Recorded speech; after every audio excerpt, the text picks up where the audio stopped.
Hi, this is Sharma. Welcome to this session of The Monthly Coach. I've got a tremendous session for you. We're going to be talking about that seventh form of wealth, which is adventure. First thing I want you to write down, though, is a life without passion is dead. There are too many people out there that are like, figuratively speaking, dead man walking, dead person walking. They're going through the paces, but there's no passion to their life. There's no lust for living. There is no deep joy. So this session together is really all about that seventh currency of success, that seventh currency of greatness, which is really about adventure and a world-class lifestyle. Before we actually get into the content and the big ideas and the tactics of this session, I want to go up to 50,000 feet, and I just want to revisit what we've shared together in this process so far. Well, we started off with that first form of wealth, the first of the 8 forms of wealth. Remember the concept, which is we live in a world where the tribe says success is defined by how much money is in your bank account. And what I've invited you to consider in our time together in this process is really there are 8 areas or 8 forms of success that you want to get to BIW, best in world at, for you to really feel you're living a world-class life. Money is only one form of wealth. There are a lot of people who have a lot of money and that's all they have. So the first form of wealth that we started our journey together on was about a strong inner life. And as you know, that's all about remembering the key principle for leadership and life, which is everything on the outside is a reflection of what's going on the inside. So as you grow your inner life, as you awaken your mind, your body, your emotions, and your spirit, everything on the outside cannot help but change. In other words, it is not possible to advance on the inside and not see corresponding advancement in the outside, whether it's your career, whether it's your material life, whether it's your lifestyle. So everything is a reflection of what's going on within you. Related to that, when we're speaking about your inner life, please remember the integrity gap. In other words, the greater the gap between who you truly are in terms of your potential and that genius that resides within you and your dreams and your values and all those parts of your character that you know are longing to see the light of the day, the greater the gap between all of that in your inner world and what you are presenting and who you are presenting to the outer world, the less your life is going to work. So that first form of wealth is so important, which is all around being authentic and developing your inner core so you can live a world-class outer life.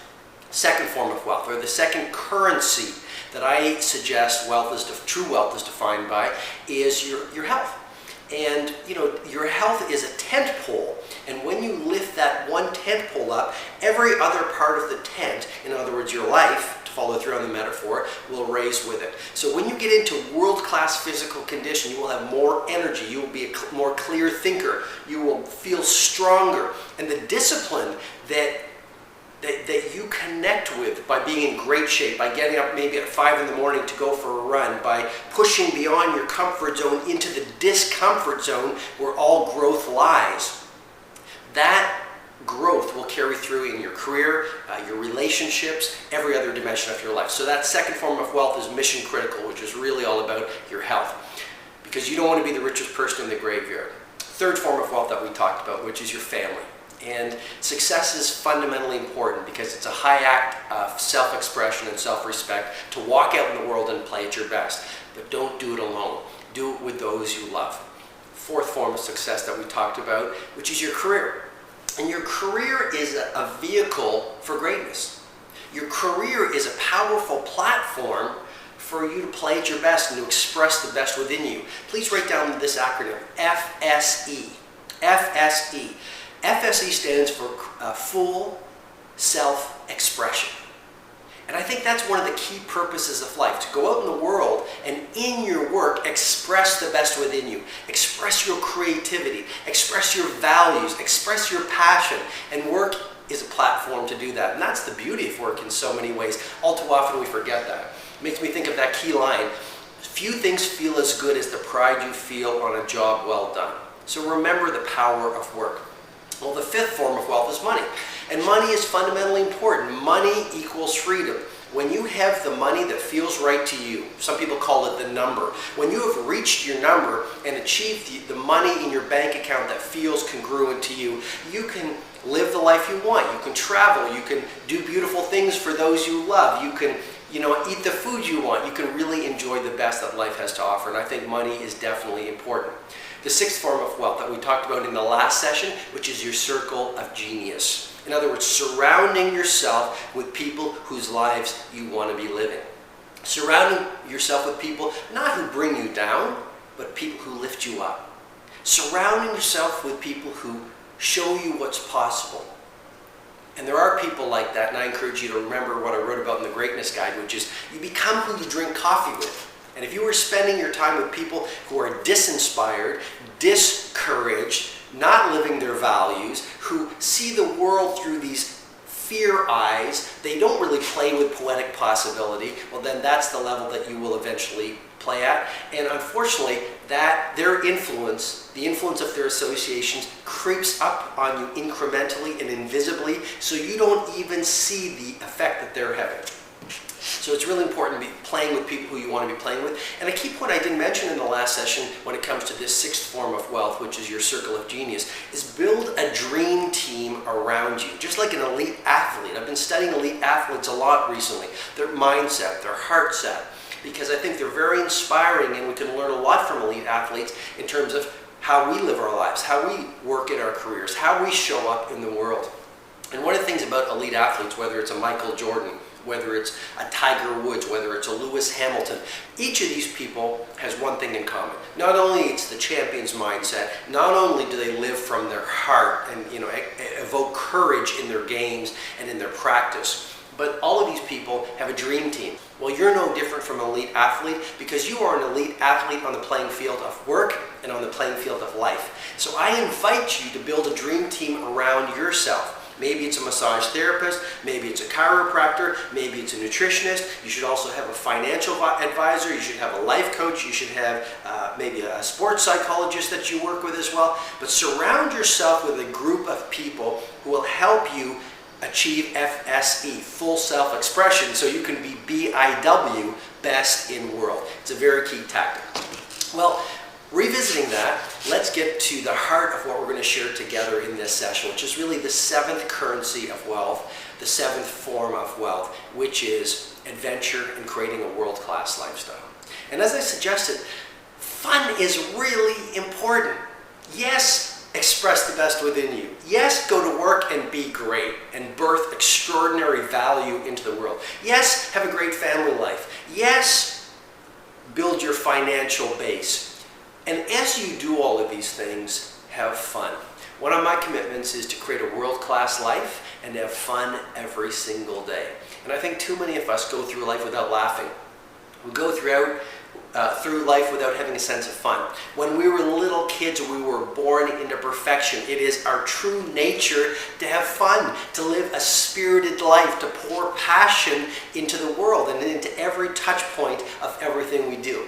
But as we leave the perfection of childhood, we take on the baggage and we take on the fears and we take on the weight of the world, and we believe, and we are actually schooled into thinking that adults need to be serious. Don't be childish, don't laugh too much, don't sing too loud are some of the messages that we get. So again, incrementally and invisibly, we lose that connection with a sense of wonder. We lose that connection with a sense of passion.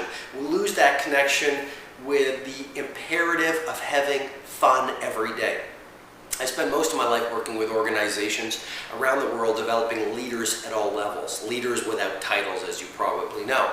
And one of the things I encourage organizations is this: have fun every day, because the company that plays together stays together, and people love doing business with people who love doing business. So having fun and laughter is a key source of employee engagement. It actually builds collaboration, it boosts creativity, and it's actually really good for your health. In your personal life, it's the same thing. There's nothing wrong with having fun. Actually, there's everything right with having fun. So I really want you to consider the thought, the big idea, that there are a lot of people in this world who have a lot of money. They have a lot of financial freedom, but they don't have any time freedom. And may I suggest to you that really what you want to build out in your life is time freedom. Freedom to do the things that are most important to you. Freedom to chase your passions and to live your greatest life. And the concept I really want to share is what I call the cycles of performance. And just imagine this, or write this down in your journal as we go through this.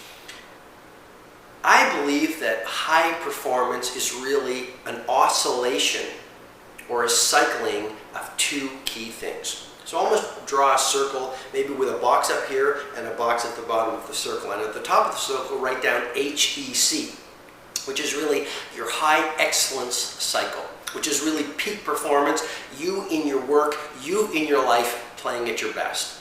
And at the bottom of the cycle, or the oscillation, you've got R&R, what I call renewal and regeneration. Now here's the simple, but I hope profound idea.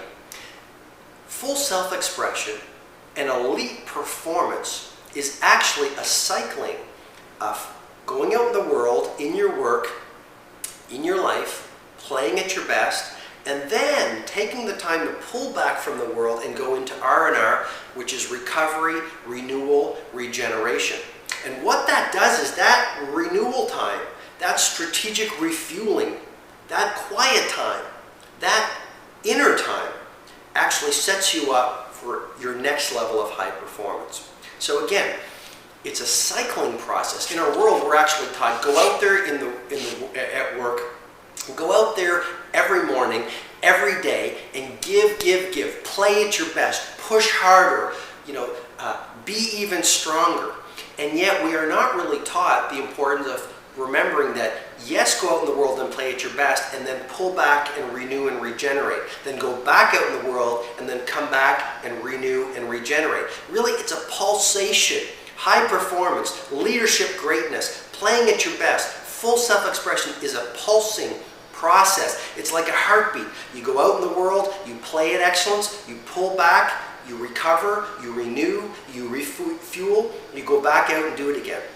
If you do not do that, that's a lot like driving a Ferrari or driving a sports car 24/7, 200 miles an hour, non-stop. Eventually it will lead to breakdown. So please remember again, high performance is a cycling process, and it's almost like a tightrope walker, and I want to offer this metaphor to you. It's like a tightrope walker who is always in a state of fluidity. He or she is always going between moving from one side and moving to another side. And that's what high performance really is. It's a fluid process where through your day, through your weeks, through your months, through your years, you're always going between elite performance and then renewal and regeneration.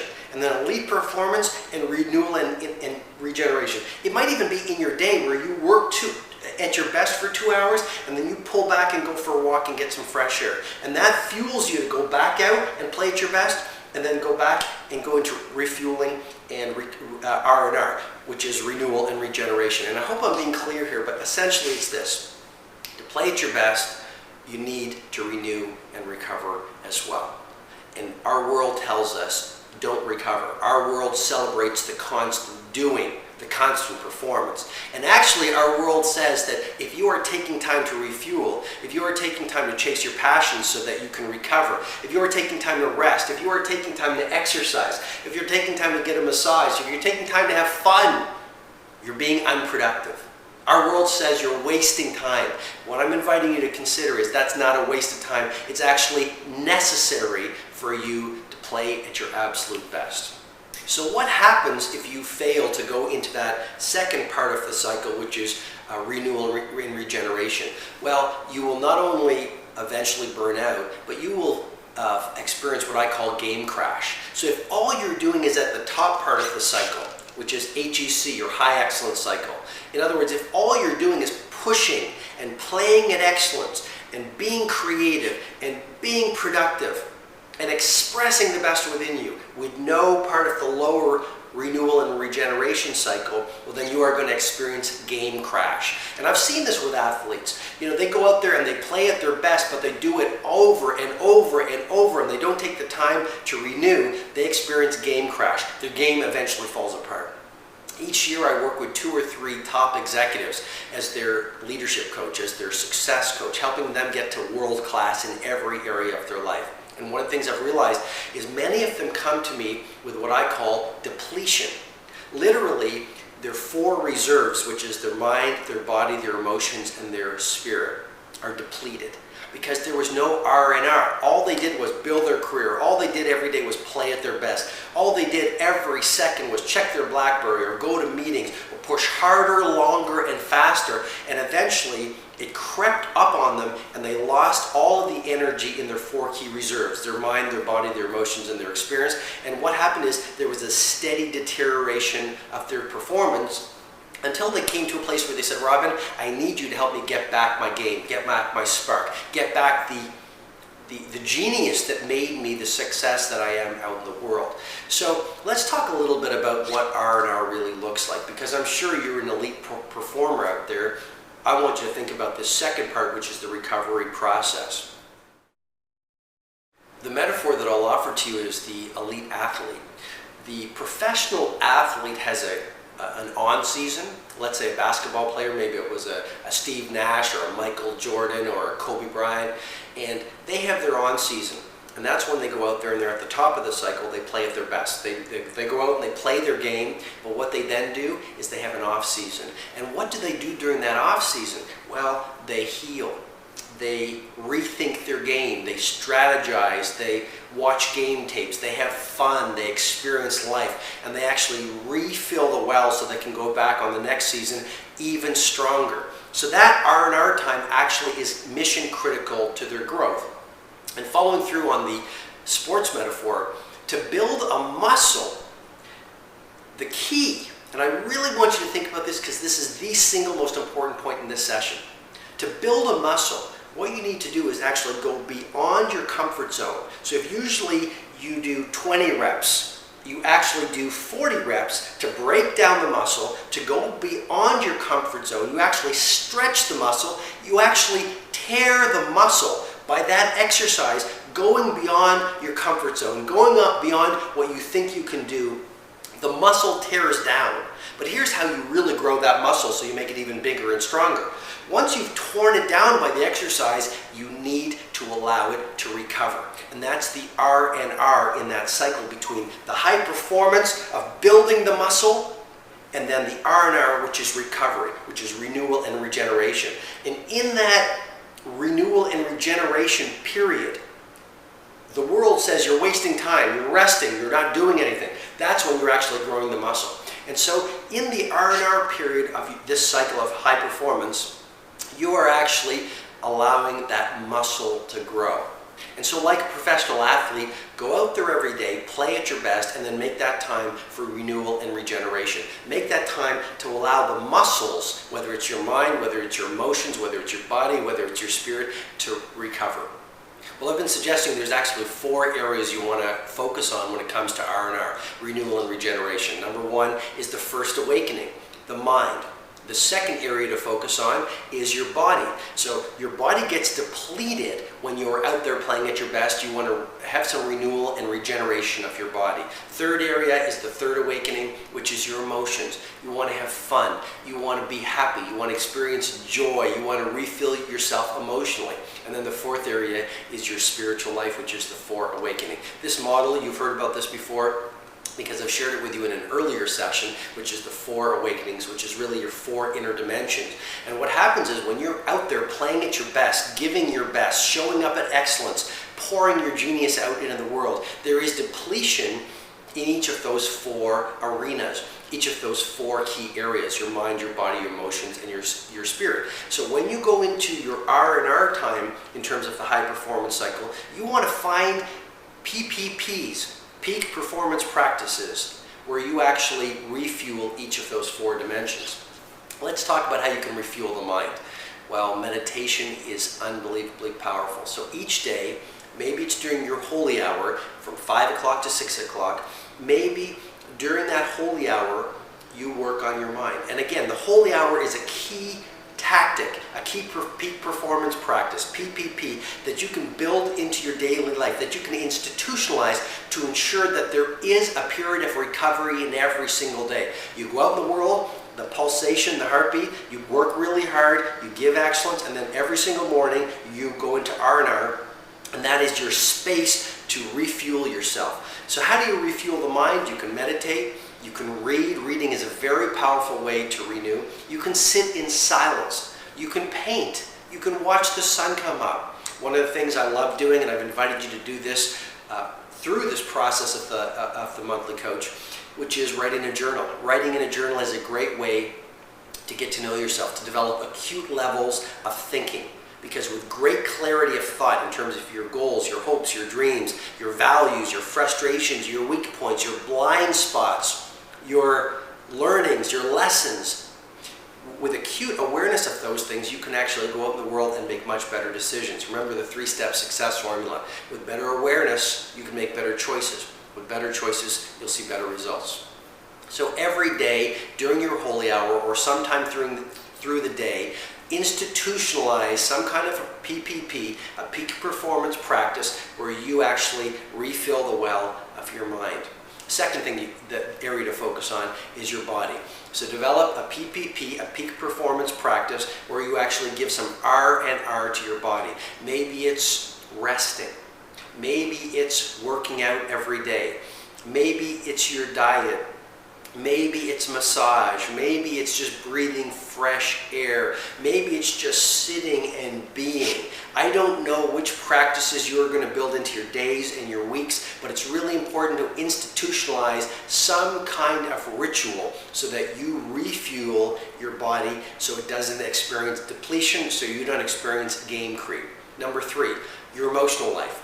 It's really important to take some time for R&R, renewal and regeneration of that third dimension of your inner world. Because when we go to work, we are connecting with people, we are being passionate, we are listening, we are being empathetic, we are wowing our customers by being merchants of wow, because it's all about creating outrageous value for all of our stakeholders. But if all you do is give, your well will eventually be empty and you will have nothing left to give. And you'll be like that Ferrari going at 200 miles an hour or 250 kilometers an hour, and eventually it'll break down and it'll all fall apart. So you want to pull back from the noise and give yourself some emotional fuel. How can you do that? It might mean, again, silence. It might mean sitting in gratitude. It might mean writing a letter to yourself where you celebrate who you truly are and everything that you're becoming. You might refuel yourself by fun times with your family and your friends. You might refuel your emotional life by painting, or by spending time in nature, or by doing the things that make your heart sing, listening to music, watching a live band, gardening. I don't know what things are going to fuel you emotionally, but it's really important every single day to give yourself R&R. Why? Because it's part of that cycle. To play at your best, not only today, but every day, to be sustainable, you need to pull back from the noise, R&R, and then go back out in the world and play at your best. It's not a waste of time to do these things. It's actually essential to growth. It's actually essential to elite performance. And then the fourth area to work on is your spiritual life. During your R&R time, that lower part of the cycle, give yourself the fuel so you renew the energy within that fourth dimension, that spiritual dimension. Maybe it's prayer, maybe it's meditation, maybe it's connecting with your legacy, maybe it's volunteering, maybe it's kind acts of selfless service to strangers, maybe again it's writing in a journal, maybe it's reading the philosophical literature so you connect to the fundamental truths that leadership and authentic success is based on. But that's a really, really important thing to do. Here's a key exercise I want you to do for this session. I want you to reconnect with the things that make you happiest. I did this in my journal a few weeks ago and I loved it. It was a great experience. I wrote down, what are the 7 things that make me happiest? The 7 things that make me happiest. And I wrote down things like spending time with those I most love. I wrote down things like my morning cup of Colombian coffee. I wrote down how much I love reading and learning. I wrote down how much I love skiing. So you want to get really connected with the things that make you happiest, because here's another key thing to remember. Pleasure and joyfulness and doing things that make you happy is not a waste of time. You want to oscillate peak performance with high pleasure. Peak performance with high pleasure. In other words, again, to play at your best, you want to be out there performing, and then you want to do things that are pleasurable for you. That is not a waste of time. It's essential for you playing at your best. You're actually growing. So you really want to have a key connection with the things that make you happiest. And I met a lot of people, there were all these things they loved to do when they were a little kid, but as they aged, as they became adults, they gave up on those things. Why? Family, mortgage, the pressures of work.